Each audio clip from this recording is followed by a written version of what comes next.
Hello everyone, welcome to the woman of honour series.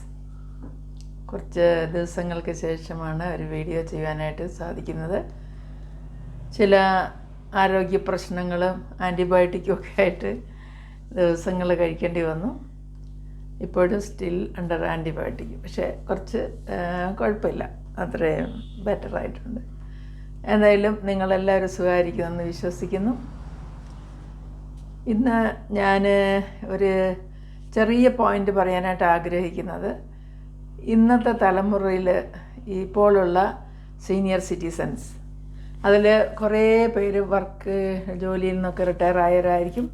ചിലർ വന്നിട്ട് ജോലിയില്ലാതെ കുടുംബമൊക്കെ നോക്കി അങ്ങനെ കഴിഞ്ഞിട്ട് എല്ലാ കാര്യങ്ങളും ശ്രദ്ധിച്ച് അവരുടെ ജീവിതം മുഴുവനും മക്കൾക്കും കുടുംബത്തിനും വേണ്ടി സമർപ്പിച്ച് അങ്ങനെ കഴിഞ്ഞിട്ട് ഇപ്പോൾ മക്കളൊക്കെ ദൂരെ അല്ലെങ്കിൽ വേറെ പട്ടണങ്ങളിൽ അല്ലെങ്കിൽ തന്നെ വേറെ മാറി താമസിക്കുന്നു. അങ്ങനെ തനിച്ച് താമസിക്കുന്നതായ വ്യക്തിത്വങ്ങൾ, അവർക്ക് ആരും ഇല്ല എന്നുള്ള ഒരു ചിന്ത ഇന്ന് കൂടുതലായി കാണുന്നുണ്ട്. പക്ഷേ എന്നാൽ ആരും ഇല്ല എന്ന് നമ്മൾ സ്വയം ചിന്തിക്കാതിരിക്കുകയാണെങ്കിൽ അത് നമുക്ക് അറ്റ്ലീസ്റ്റ് ഒരു സമാധാനം തരുമെന്നുള്ളതാണ്. പിന്നീട് ഇന്നിപ്പോൾ പല സംഘടനകളും കേരളത്തിൽ പ്രത്യേകിച്ച്, മറ്റുള്ള സിറ്റികളിലൊന്നും അത്രയൊന്നുമില്ല, വൃദ്ധരായിട്ടുള്ള മാതാപിതാക്കൾ തനിയെ താമസിക്കുന്നവരെ അന്വേഷിക്കാനും എടുക്കാനൊക്കെ ഏതാനും ചില സംഘടനകളെങ്കിലും മുമ്പോട്ട് വരുന്നുണ്ട്. തന്നെയല്ല, സുഖമില്ലാതെ ഇരിക്കുന്നവർക്ക് പാലിയേറ്റീവ് കെയർ അങ്ങനെയൊക്കെയുള്ള സൗകര്യങ്ങൾ ചെയ്തു കൊടുക്കുന്നുണ്ട്. മോറോവർ ഹെൽത്ത് ഒക്കെയും അതിൻ്റെ ഹോസ്പിറ്റൽ ചികിത്സകൾ കാര്യങ്ങളൊക്കെ ലഭിക്കുവാനായിട്ടുള്ള സാഹചര്യങ്ങളുണ്ട്. എന്നാൽ ഇനി വരാൻ പോകുന്ന കാലത്ത് എങ്ങനെയാണെന്ന് നമുക്കറിയില്ലല്ലോ. ഇപ്പോൾ സീനിയർ സിറ്റിസൺസ് ആയിട്ടില്ല, പക്ഷേ എന്നാൽ ഒരു മിഡിൽ ഏജ് ആയിട്ടുള്ള, അതായത് ഈ 40s ആൾക്കാർ, അവരിപ്പോൾ തന്നെ നല്ല നല്ല ഒരു ബന്ധങ്ങൾ, അതായത് ഞാൻ പറയാൻ ഉദ്ദേശിക്കുന്നത്, നമ്മൾ കേട്ടിട്ടുണ്ട് കൊടുത്താൽ കൊല്ലത്തും കിട്ടുമെന്ന്. അത് എല്ലാ കാര്യത്തിലും, പ്രത്യേകിച്ച് നമ്മൾ പൈസ കൊടുത്ത് വാങ്ങാൻ പറ്റുന്നൊരു കാര്യമല്ല സ്നേഹം എന്ന് പറയുന്നത്. ചിലർക്കൊരു വിചാരമുണ്ട്, എൻ്റെ അടുത്ത് പണമുണ്ട്, എന്ത് വേണമെങ്കിലും എനിക്ക് സാധിക്കുമെന്നൊക്കെ. പക്ഷേ അതൊന്നും പിന്നീട് നമ്മളുടെ ഒരു ഏജ് കഴിയുമ്പോൾ പണം ഉണ്ടായിട്ടൊന്നും കാര്യമില്ല. നമ്മൾക്ക് ബുദ്ധിമുട്ടും പ്രയാസവും എന്ന് പറയുന്നത് നമ്മൾ ശാരീരികമായിട്ടും മാനസികമായിട്ടും ഐസൊലേഷൻ എല്ലായിരിക്കുമ്പോൾ, അങ്ങനത്തെ ഒരു ചുറ്റുപാടിലേക്ക് നമ്മൾ മാറിക്കഴിയുമ്പോൾ എത്ര പണം ഉണ്ടായിട്ടും ഒരു പ്രയോജനമില്ല. അതേസമയത്ത് നമ്മളിപ്പോൾ തന്നെ നല്ലൊരു ഗ്രൂപ്പ്, അല്ലെങ്കിൽ ഒരു നല്ല ഈവൻ അയൽപക്കമായിട്ടും, അല്ലെങ്കിൽ നമ്മുടെ ചുറ്റുപാടുകൾ, നമ്മുടെ കമ്മ്യൂണിറ്റികളിലൊക്കെ ജാതി മതഭേദമന്യേ നമ്മൾ നല്ലൊരു ഫ്രണ്ട്ഷിപ്പ് ഉണ്ടാക്കി, അവർക്കൊരു ബുദ്ധിമുട്ട് വരുമ്പോൾ നമ്മൾ അവരെ സഹായിക്കുക, അതുപോലെ തന്നെ ഒരു റാപ്പോർട്ട് ഉള്ളത്, അങ്ങനത്തെ ഒരു രീതിയിൽ നമ്മളൊരു ബന്ധം ഡെവലപ്പ് ചെയ്ത് ഒരു ഗ്രൂപ്പ് ഉണ്ടാക്കി വെച്ചാൽ നമുക്ക് അന്യോന്യം നമ്മളെ തന്നെ കരുതുവാനായിട്ട് സാധിക്കുന്നുള്ളതാണ്. പ്രത്യേകിച്ച് ഞങ്ങൾ ആയിരിക്കുന്ന സ്ഥലത്ത് നമ്മളുടെ സംഘടനകളോ അല്ലെ അങ്ങനെയുള്ളവരൊന്നും മുമ്പോട്ട് വന്ന് ചെയ്യാനായിട്ടില്ലാത്ത ഒരു സ്ഥലമാണ്. എന്നാലും മറ്റ് ഭാഷക്കാരും മറ്റ് ജാതിക്കാരുമായിട്ടുള്ള മറ്റ് ജനങ്ങളുടെ മധ്യത്തിൽ ജീവിക്കുമ്പോഴും അറ്റ്ലീസ്റ്റ് സുഖമായിരിക്കുന്നുവെന്ന് ചോദിക്കാനെങ്കിലും ഒരാൾ ഉണ്ടെന്നുള്ളതാണ്. ഒരാളല്ല, പലരും ഉണ്ട്. കാണുമ്പോൾ എങ്ങനെയുണ്ട്, സുഖമാണോ എന്നൊക്കെ ചോദിക്കുന്ന അത്ര ഒരു ബന്ധങ്ങളെങ്കിലും നമുക്ക് നിലനിർത്താൻ സാധിക്കണമെന്നുള്ളതാണ്. നമ്മളുടെ പ്രശ്നങ്ങൾ പറയുമ്പോൾ അത് മനസ്സിലാക്കുന്നതും, അതുപോലെ തന്നെ നമുക്ക് വേണ്ടതായ എന്തെങ്കിലും ഹെൽപ്പ് ആവശ്യമുണ്ടെങ്കിൽ അത് എത്തിച്ചു തരാനായിട്ട് ഉള്ള സൗകര്യങ്ങളോ അല്ലെങ്കിൽ അതുപോലുള്ള മനസ്ഥിതിയുള്ള ഏതാനും ചില ഫ്രണ്ട്സിനെയെങ്കിലും നമ്മൾ ഉണ്ടാക്കണം എന്നുള്ളതാണ്.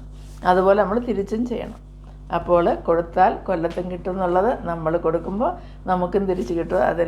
അതൊരു യൂണിവേഴ്സലായിട്ടുള്ള ഒരു ഇതാണ്, ഒരു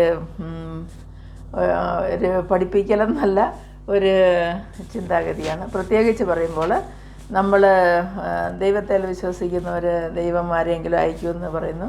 ദൈവത്തിൽ വിശ്വസിക്കാത്തവർക്ക് പോലും യൂണിവേഴ്സലായിട്ട് ആ ഒരു പവർ നമ്മൾക്ക് എപ്പോഴും പോസിറ്റീവായിട്ട് നമ്മളുടെ കൂടെ നിൽക്കുന്നുള്ളതാണ്. നമുക്ക് ആവശ്യമുള്ളപ്പോൾ നമ്മൾ വിളിക്കുമ്പോൾ നമ്മളെ ദൂതനെ അയച്ച് രക്ഷിക്കുന്ന ദൈവം നമുക്കുണ്ട്. അതുപോലെ തന്നെ നമുക്ക് കൂട്ടായിട്ടും തുണയായിട്ടും നമ്മളുടെ അവസരത്തിനനുസരിച്ച് നമ്മളെ സഹായിക്കാനായിട്ടൊക്കെയും ഓരോരുത്തരും ഉണ്ടായിരിക്കും എന്നുള്ളതാണ്. ഇതിനോട് ചേർന്ന് ഞാനൊരു ഉദാഹരണം പറയാൻ, ഒരു എക്സ്പീരിയൻസ് പറയാൻ ആഗ്രഹിക്കുകയാണ്. എൻ്റെ ഒരു ഇമ്മീഡിയറ്റ് നെയ്ബർ അല്ലെങ്കിലും നമ്മുടെ സ്ട്രീറ്റിൽ താമസിക്കുന്ന ഒരു വ്യക്തി, അദ്ദേഹം റിട്ടയറാണ്. അവർ വന്നിട്ട്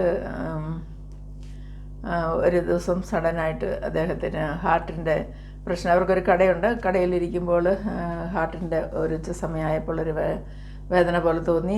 അത് കഴിഞ്ഞ് അവരുടെ വൈഫ് ഓടി വന്ന് എന്താണെന്ന് ചോദിച്ചു. മകനും ഭാര്യയും വെളിയിലായിരുന്നു, അവർ വീട്ടിലില്ല, വർക്ക് ചെയ്യുന്നു. അവർക്ക് ഫോൺ ചെയ്തപ്പോൾ അവർ എത്താമെന്ന് പറഞ്ഞെങ്കിലും അവർക്ക് ഇമ്മീഡിയറ്റായിട്ട് ഹോസ്പിറ്റലിലേക്ക് പോകാനായിട്ട് ദൈവം അയച്ചെന്ന് പറഞ്ഞ പോലെ അവരുടെ 2 വീടിനപ്പുറം ഒരു ഓട്ടോറിക്ഷ വന്നു. ആ ഓട്ടോറിക്ഷയിൽ അവർ നിയറസ്റ്റ് ഹോസ്പിറ്റലിൽ ചെന്നു. അവിടെ ചെന്നപ്പോൾ അവർ ഇമ്മീഡിയറ്റായിട്ടുള്ള ഫസ്റ്റ് ചെക്കപ്പും കാര്യമെല്ലാം ചെയ്തിട്ട് അവിടെ ആവില്ല, മെഡിക്കൽ കോളേജിലേക്ക് പോകാൻ പറഞ്ഞു. അങ്ങനെ അവർ മെഡിക്കൽ കോളേജിലേക്ക് പോകുമ്പോഴായിട്ട് ഇതായിട്ടിരിക്കുമ്പോഴും അവരുടെ മകൻ എത്തിയിട്ടില്ല. എന്നാൽ അവർ വെളിയിലേക്ക് ഹോസ്പിറ്റലിലേക്ക് പോകാനായിട്ട് വെളിയിലേക്ക് ഇറങ്ങുമ്പോൾ, അത് മെഡിക്കൽ കോളേജിലേക്ക് പോകാനായിട്ട് ഇറങ്ങുമ്പോൾ നോക്കുമ്പോൾ അവരൊരിക്കലും കണ്ടിട്ടില്ലാത്ത ഒരു വ്യക്തി എന്നാൽ ഒരു കാറുമായിട്ട് വന്ന് നിൽക്കുകയും ആ കാറിൽ അവർ ഡോർ തുറന്നിട്ട് കയറാൻ പറയുന്നു.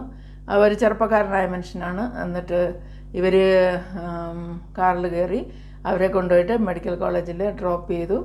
അവരവിടുന്ന് അവരെ എമർജൻസിയിലേക്ക് കൊണ്ടുവന്നു. എന്നാൽ ആരാണെന്നോ എന്താണെന്നോ ചോദിക്കാനോ അല്ലെങ്കിൽ ഒന്നും അയാൾ റൂട്ട് മാത്രം ചോദിച്ചു.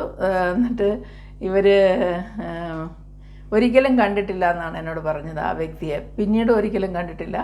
പക്ഷേ അങ്ങനെ അവർക്കൊരു അനുഭവം ഉണ്ടായി. അവർ ഹിന്ദുക്കളാണെങ്കിലും അതായത് ദൈവത്തിൽ വലിയ എപ്പോഴും ദൈവം എന്ന് പറഞ്ഞ് നടക്കുന്ന ആൾക്കാരല്ലെങ്കിൽ നല്ല മനുഷ്യരായി ജീവിക്കുന്ന ഒരു ഫാമിലിയാണ്. അപ്പോൾ ആ മനുഷ്യൻ എന്നോട് ഷെയർ ചെയ്ത ഒരു എക്സ്പീരിയൻസാണ് ഞാൻ പറഞ്ഞത്. അപ്പോൾ അദ്ദേഹം പല പ്രാവശ്യം വളരെ അതിശയകരമായിട്ടാണ് പറഞ്ഞത്. അവരാരാണെന്ന് നമുക്കറിയില്ല, പക്ഷേ ഹോസ്പിറ്റലിൽ നിന്ന് മെഡിക്കൽ കോളേജിൽ എത്തിക്കാനായിട്ട് ദൈവം ഒരു ദൂതനെ അയച്ചു എന്നാണ് എന്നോട് പറഞ്ഞത്. എന്ന് പറഞ്ഞ പോലെ നമ്മൾ ലോകത്തിൻ്റെ ഏത് സ്ഥാനത്താണേലും കൈവിടാതെ നമ്മളെ ദൈവം കാക്കും. അതോടൊപ്പം തന്നെ നമ്മളും നല്ലൊരു റാപ്പോർട്ട് നമ്മൾ ഉണ്ടാക്കി വെക്കണം.